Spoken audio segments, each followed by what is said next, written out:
नरेंद्र दामोदर दास मोदी भारत के 14वें और वर्तमान प्रधानमंत्री हैं। वे भारतीय जनता पार्टी यानी भाजपा के सदस्य हैं और उन्होंने 2001 से 2014 तक गुजरात के मुख्यमंत्री के रूप में भी कार्य किया है। प्रारंभिक जीवन और शिक्षा। नरेंद्र मोदी का जन्म 17 सितंबर 1950 को गुजरात के मेहसाणा जिले के वडनगर में हुआ था। वे दामोदर दास मूलचंद मोदी और हीराबेन मोदी के 6 बच्चों में तीसरे थे।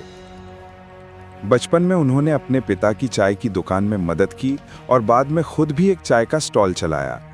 मोदी ने अपनी स्कूली शिक्षा वडनगर में पूरी की। किशोरावस्था में वे राष्ट्रीय स्वयंसेवक संघ यानी आरएसएस के संपर्क में आए और इसके एक सक्रिय सदस्य बन गए। उन्होंने 1978 में दिल्ली विश्वविद्यालय के स्कूल ऑफ ओपन लर्निंग से राजनीति विज्ञान में स्नातक की डिग्री प्राप्त की और 1983 में गुजरात विश्वविद्यालय से राजनीति विज्ञान में स्नातकोत्तर की डिग्री हासिल की। प्रारंभिक राजनीतिक जीवन और आरएसएस। नरेंद्र मोदी ने 1970 के दशक में आरएसएस के प्रचारक यानी पूर्णकालिक कार्यकर्ता के रूप में काम करना शुरू किया। आपातकाल यानी 1975 से 77 के दौरान वे भूमिगत हो गए और आरएसएस की गतिविधियों को व्यवस्थित करने में मदद की। 1987 में वे भाजपा में शामिल हो गए और तेजी से पार्टी संगठन में आगे बढ़े। उन्होंने गुजरात भाजपा के महासचिव के रूप में कार्य किया और राज्य में पार्टी की नींव मजबूत करने में महत्वपूर्ण भूमिका निभाई। वे कई बार विधानसभा चुनाव जीते।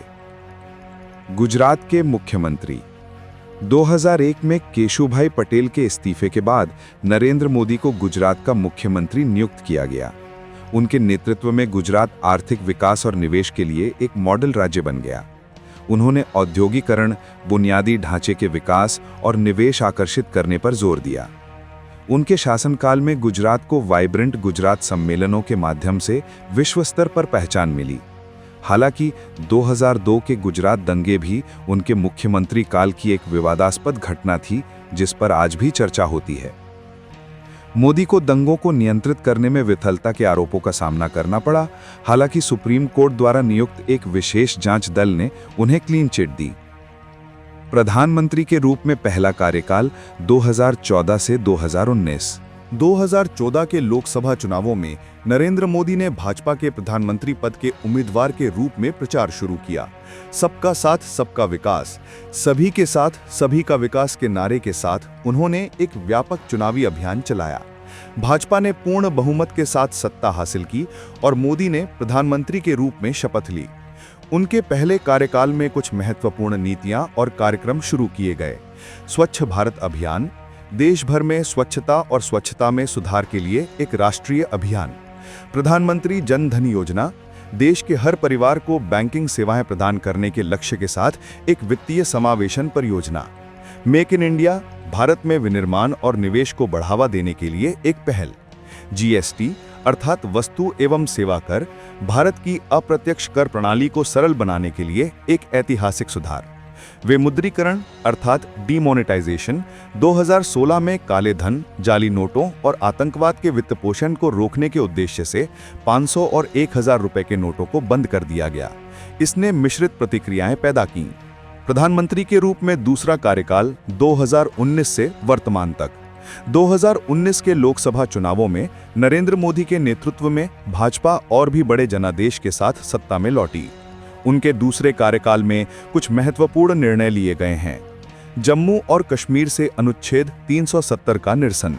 अगस्त 2019 में जम्मू और कश्मीर को विशेष दर्जा देने वाले संविधान के अनुच्छेद 370 को रद्द कर दिया गया और राज्य को 2 केंद्र शासित प्रदेशों जम्मू और कश्मीर और लद्दाख में विभाजित कर दिया गया। नागरिकता संशोधन अधिनियम CAA 2019 में इस कानून को पारित किया गया, जो पाकिस्तान, बांग्लादेश और अफगानिस्तान से आए गैर मुस्लिम अल्पसंख्यकों को भारतीय नागरिकता प्रदान करने का प्रावधान करता है। इसने देश भर में व्यापक विरोध प्रदर्शनों को जन्म दिया। कृषि कानूनों की वापसी। 2020 में 3 कृषि कानून पारित किए गए थे, जिसने किसानों में व्यापक असंतोष पैदा किया। 1 साल से अधिक समय तक चले विरोध प्रदर्शनों के बाद इन कानूनों को 2021 में वापस ले लिया गया। कोविड-19 महामारी का मुकाबला। उनकी सरकार ने कोविड-19 महामारी से निपटने के लिए टीकाकरण अभियान और आर्थिक राहत पैकेज सहित विभिन्न कदम उठाए। नरेंद्र मोदी एक मजबूत वक्ता और कुशल प्रचारक के रूप में जाने जाते हैं। वे लोगों से सीधे जुड़ने के लिए प्रौद्योगिकी और सोशल मीडिया का उपयोग करते हैं। उनके समर्थक उन्हें एक मजबूत नेता के रूप में देखते हैं, जिन्होंने भारत की अर्थव्यवस्था को मजबूत किया है और देश की अंतर्राष्ट्रीय छवि को उज्जवल किया है। आलोचक उनके नेतृत्व को विभाजनकारी और लोकतांत्रिक संस्थाओं को कमजोर करने का आरोप लगाते हैं। ये नरेंद्र मोदी के जीवन का एक संक्षिप्त चित्रण है। यदि आप किसी विशेष घटना या पहलू के बारे में अधिक जानना चाहते हैं तो कृपया पूछें।